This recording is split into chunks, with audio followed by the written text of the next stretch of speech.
At the dawn of the great SUV age, just after the original Ford Explorer crawled out of the petroleum ooze and began to rule the roads, Land Rover brought its Discovery stateside. It was perfectly suited to American tastes, packing a V8 engine and safari-ready styling, allowing it to telegraph sophistication while navigating the asphalt jungle. It was basically a Range Rover under the skin, with updated looks and a lower price point without sacrificing much off-road capability. For the next 23 years, the Discovery evolved into softer and softer forms, leading to the BMW-ified Discovery II, the LR3, and then the LR4 that directly preceded the 2017 Discovery. By trading off-road pretense for on-road civility, the LR4 sold better than ever.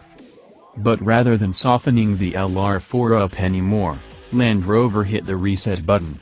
The 2017 Discovery starts over with its original name but a new philosophy, beginning with a solid foundation of on-road competency and adding back enough off-road capability to pass the laugh test.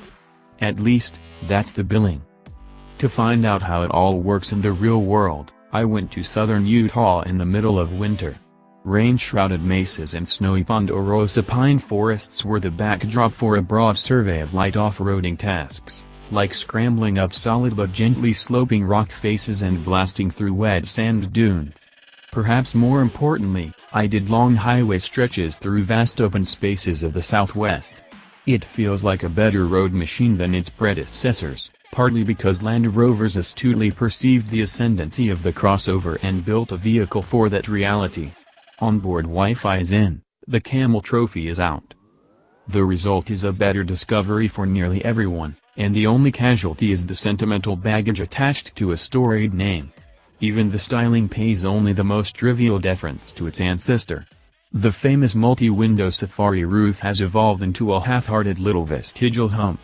The clamshell hood is a more successful adaptation of an original Discovery design feature, spilling down into generously flared fenders and a couple of lovely steps.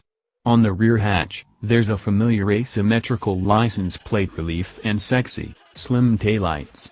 They do a bit to relieve the eye of the tucked-in hindquarters, which tumble inward from the rear wheels.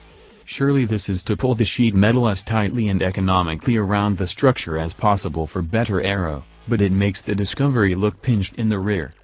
Speaking of structure, the 2017 Discovery doesn't have much in common with the smaller, Evoque-based Discovery Sport. The signature unibody plus frame construction of Discovery's past is gone, so the unibody 2017 Discovery is up to 1,000 pounds lighter than its immediate predecessor, a reflection of the reality that older Discoveries lugged around heavy equipment that buyers simply didn't use. It's also 5.5 inches longer than the LR4, with a 1.5-inch longer wheelbase, and it's marginally lower overall.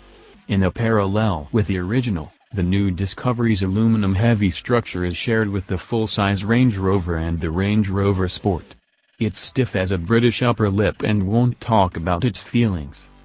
I do have some feelings about the engine choices.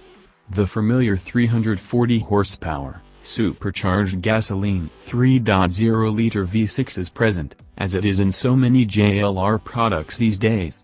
With 332 pounds-to-foot of torque on hand, the blown gas V6 might move the Discovery around effortlessly, but the charismatically torquey turbodiesel V6 is the one that wins you over.